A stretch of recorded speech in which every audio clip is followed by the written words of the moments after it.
We rolling? Yeah? Okay, yes. Okay, so if you want to lay on your back, and what is your symptom?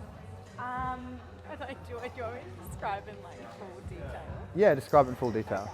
So my lower back is like a little bit sore, and then down this part of my leg is really tight. Left sort of TFL, yeah.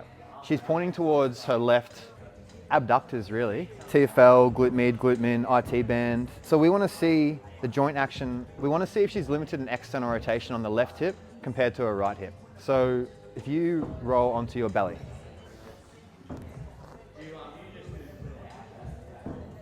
So from the back here, have a look at this, bro, here. Okay, so we're at, see how it's grabbing her hip right there? It's moving her butt right there. So it's 23 degrees of external. We want about 40 to 60. If I go internal, it's gonna be way more. Look at that. Whoa, 70. It's like the most, whoa.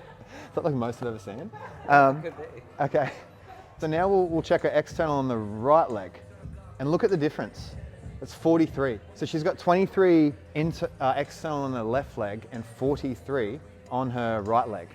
So, and let's just see so you can see this, right? I move, and there's the butt moving, okay? And then we go into here. See how quick that grabs? So now, TFL's an internal rotator of the hip. It'll limit external rotation. Let's also check its joint action. It also abducts the leg, okay? And so does the glute mid. So when we start seeing a muscle that's chronically tight like this, and probably when we release it, just comes back, then it's probably being synergistically, possibly being dominant for its synergists, which would be the glute mid, because they both abduct. So let's do a glute mid strength test. If you roll onto your right arm, Sonny. Yeah, like that. Yeah, relax your neck, cool. We'll go to 90.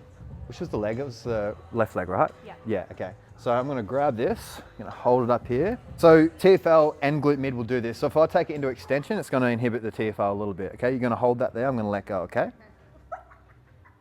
Can you hold that? Yes. Okay, I'm gonna put a little bit of pressure on.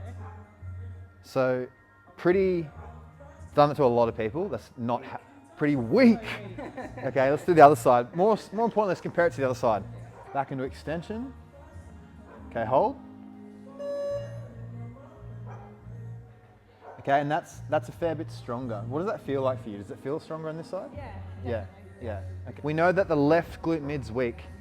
The right glute mid's stronger. Left TFL is tight, possibly jamming her external rotation. So now I'm going to do a TFL release, and then we would do a glute mid strength. That'll be at home stuff to strengthen a left glute mid. But let's do a left TFL release to see if it increases that external rotation. So lay on your back. Actually lay on your right hip. Okay, a little bit of hip flexion. Okay, TFL connects from the ASIS. Okay, here's a greater trochanter through here, sort of runs straight through here. Okay, and I can just sort of have a little feel. Okay, a little bit more pressure. Sore? Yeah. Yeah, it is? Yeah.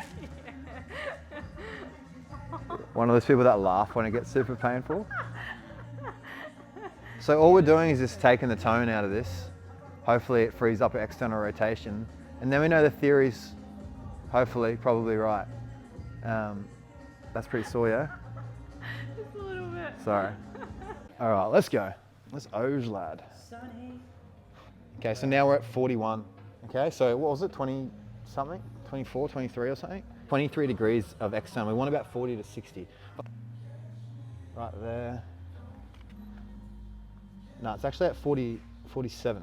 Okay, so her TFL is limiting her external rotation, tightening up her IT band because her glute mid's probably weak. Okay, so really it comes back to a strength thing, but you release the TFL first, then we'll strengthen the glute mid. Why is it important that you balance that? Well, the TFL, and you complained about this knee, did you? Yeah.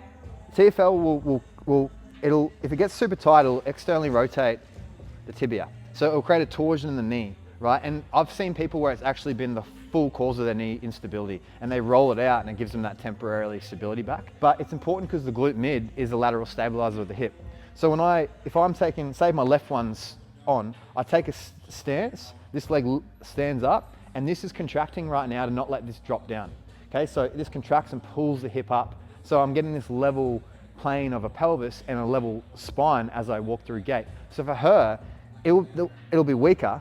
She'll take a step and you may get this slight little Trendelenburg sort of setup that can move the lumbar disc, move the lumbar spine, move the position of the hip, create itis or inflammation somewhere that's just not optimal for human mechanics.